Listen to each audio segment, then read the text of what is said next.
नमस्कार दोस्तों, मैं आप सभी का अपने चैनल पर स्वागत करता हूं। दोस्तों, भारतीय वायुसेना ने अपने बेड़े में एक से बढ़कर एक फाइटर एयरक्राफ्ट्स को शामिल कर रखा है, जिनमें मिग-21 बाइसन, मिग-29, सुखोई 30, राफेल और तेजस जैसे फाइटर एयरक्राफ्ट मौजूद हैं। और भारतीय वायुसेना ने इन सभी फाइटर एयरक्राफ्ट्स की मदद से भारत को बहुत सी लड़ाइयों को जीतने में मदद की है। फिर चाहे वो 1965 का भारत पाकिस्तान युद्ध हो, 1971 में लड़ा गया भारत पाकिस्तान युद्ध हो या फिर 1999 का कारगिल युद्ध, इन सभी युद्धों में भारतीय वायुसेना ने दुश्मन के छक्के छुड़ा दिए थे। लेकिन दोस्तों, यहाँ मैं आपको भारतीय वायुसेना की बहादुरी के किस्से सुनाते हुए ये भी बता दूं कि इस समय भारतीय वायुसेना फाइटर एयरक्राफ्ट की कमी से भी जूझ रही है। दरअसल भारतीय सेना में अभी के समय में जितने भी एयरक्राफ्ट मौजूद हैं, उनमें से ज़्यादातर एयरक्राफ्ट सोवियत संघ से खरीदे गए फाइटर एयरक्राफ्ट हैं, जो काफ़ी ज़्यादा पुराने हो चुके हैं। लेकिन ऐसा भी नहीं है कि भारतीय वायुसेना में सभी एयरक्राफ्ट इतने ही पुराने हैं। भारतीय वायुसेना ने अपने बेड़े से सभी पुराने एयरक्राफ्ट को फेज आउट करना भी शुरू कर दिया है और इनकी जगह नए multi role Rafale fighter jet और स्वदेशी तेजस को अपने बेड़े में शामिल करना शुरू कर दिया है। लेकिन दोस्तों, क्या आपको पता है कि भारतीय वायुसेना में मौजूद फाइटर जेट्स में से एक फाइटर जेट ऐसा भी है जिसने भारत द्वारा लड़े गए सभी युद्धों में अपनी सेवाएं दी हैं और जिसका ट्रैक रिकॉर्ड इतना ज़्यादा खराब है कि उसे अलग अलग निकनेम जैसे कभी फ्लाइंग कॉफिन या वीडियो मेकर भी कहा जाता है। दोस्तों, हम बात कर रहे हैं भारतीय वायुसेना में 1963 में शामिल हुए मिग-21 फाइटर एयरक्राफ्ट की। आज की वीडियो में हम बात करने वाले हैं मिग-21 फाइटर एयरक्राफ्ट की काबिलियत और भारतीय सेना में इसके ट्रैक रिकॉर्ड के बारे में। इसके साथ ही आपको वीडियो में ये भी बताएंगे कि मिग-21 के भारतीय सेना से फेज आउट होने के बाद कौन सा स्वदेशी फाइटर जेट इसकी जगह लेने वाला है। वीडियो काफ़ी ज़्यादा इन्फॉर्मेटिव और इंटरेस्टिंग होने वाला है, इसलिए वीडियो में आखिर तक ज़रूर बने रहिएगा। लेकिन वीडियो में आगे बढ़ने से पहले अगर आपको वीडियो अच्छी लगे तो वीडियो को लाइक, शेयर और चैनल को सब्सक्राइब करके एक प्यारा सा जय हिंद का कमेंट ज़रूर करिएगा।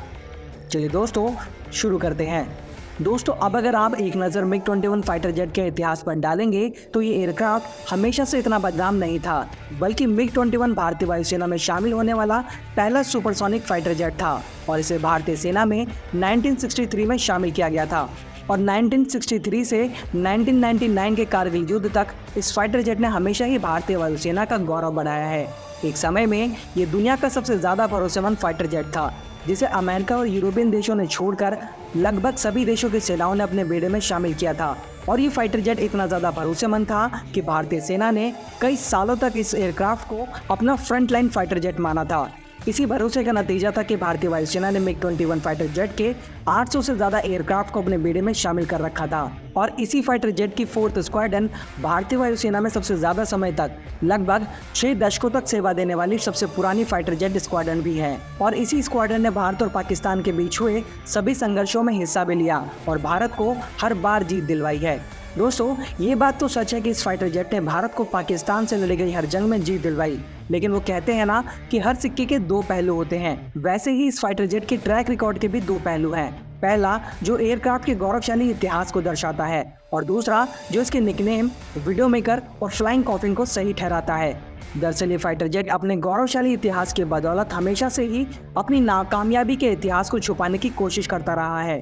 भारतीय वायुसेना में अपनी 60 साल की सर्विस के दौरान ये एयरक्राफ्ट 200 से ज़्यादा बार क्रैश हो चुका है, जिसमें करीब 200 भारतीय फाइटर पायलट्स और 60 से ज़्यादा सिविलियंस की जान जा चुकी है और भारतीय सेना को अरबों रुपए का लॉस भी हो चुका है। अब अगर हम इस मिग-21 की हाल फिलहाल की घटनाओं पर नजर डालें तो 28 जुलाई 2022 को राजस्थान में एक मिग-21 क्रैश होने की वजह से 2 भारतीय पायलट शहीद हो गए। इसके बाद 8 मई 2023 को तकनीकी गड़बड़ी की वजह से एक मिग-21 क्रैश होने लगा तो मजबूरन फाइटर पायलट को फाइटर जेट से इजेक्ट होना पड़ा, जिसमें पायलट तो बच गया लेकिन मिग-21 क्रैश होने की वजह से 2 सिविलियंस की जान चली गई।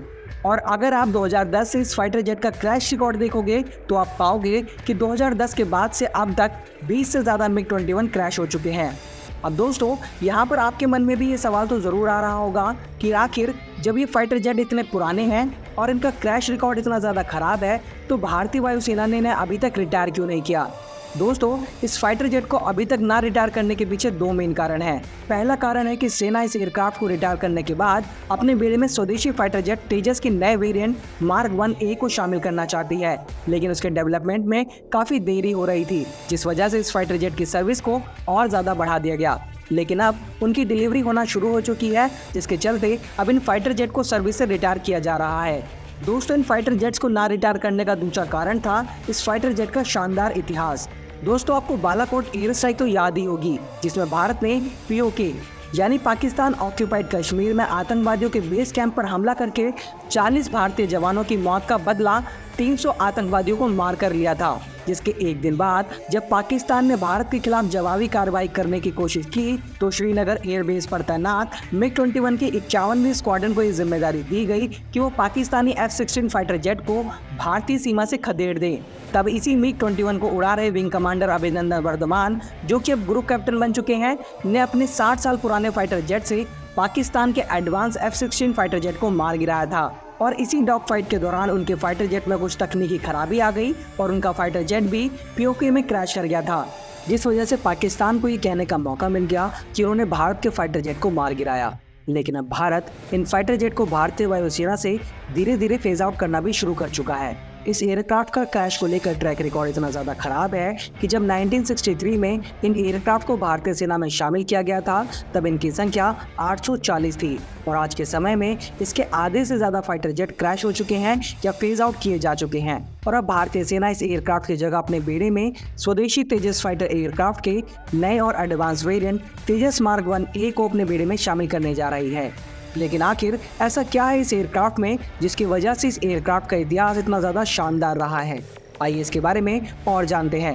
दोस्तों, इस एयरक्राफ्ट को सोवियत संघ ने कोल्ड वॉर के टाइम पर बनाया था, जिसे मिकोयान गुरेविच डिज़ाइन ब्यूरो ने डिज़ाइन किया था। इस एयरक्राफ्ट को फाइटर और इंटरसेप्टर एयरक्राफ्ट के तौर पर तैयार किया गया था। इसे उड़ाने के लिए सिर्फ एक पायलट की ज़रूरत होती है।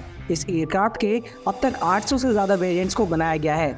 इसके साथ ही ये दुनिया में सबसे ज़्यादा प्रोड्यूस किया गया फाइटर एयरक्राफ्ट भी है। इस एयरक्राफ्ट को 4 कॉन्टिनेंट के 60 से ज़्यादा देशों ने अपने बेड़े में शामिल किया था। अब अगर बात करें इस एयरक्राफ्ट की लंबाई और चौड़ाई की, तो इस एयरक्राफ्ट की लंबाई 48.3 फीट और ऊंचाई 13.5 फीट है। इस एयरक्राफ्ट की मैक्सिमम स्पीड 2175 किलोमीटर प्रति घंटा है, जिसे आफ्टर बर्नर के साथ 2 मैक तक बढ़ाया भी जा सकता है। इसके साथ ही इस एयरक्राफ्ट की मैक्सिमम रेंज 660 किलोमीटर है और ये एयरक्राफ्ट टेक ऑफ करने के बाद सिर्फ 8.5 मिनट में 57,400 फीट की ऊंचाई तक जा सकता है। अब अगर बात करें इस एयरक्राफ्ट पर लगने वाले हथियारों की, तो इस फाइटर एयरक्राफ्ट पर 23 मिलीमीटर की 200 राउंड प्रति मिनट फायर करने वाली गन लगी होती है। इसके अलावा इसमें 5 हार्ड पॉइंट्स भी होते हैं, जिनमें 4 रॉकेट्स लगाए जा सकते हैं। इसके साथ ही इसमें हवा से हवा में मार करने वाली 3 तरह की मिसाइलें भी लगाई जा सकती हैं। इसके साथ ये 500 किलोग्राम के 2 बमों को भी अपने साथ ले जा सकता है। तो दोस्तों, आज की वीडियो में बस इतना ही। आपको ये वीडियो कैसी लगी हमें कमेंट करके ज़रूर बताइएगा। इसके अलावा आप किन किन टॉपिक्स पर वीडियो को देखना पसंद करते हैं हमें कमेंट करके बता सकते हैं। साथ ही अगर आप दुनिया के टॉप 5 बॉम्बर्स के बारे में जानना चाहते हैं तो अपनी स्क्रीन पर दिख रही वीडियो पर क्लिक करके देख सकते हैं। वीडियो को अंत तक देखने के लिए आप सभी का बहुत बहुत धन्यवाद। जल्दी मिलते हैं नई वीडियो के साथ, तब तक के लिए जय हिंद, जय भारत।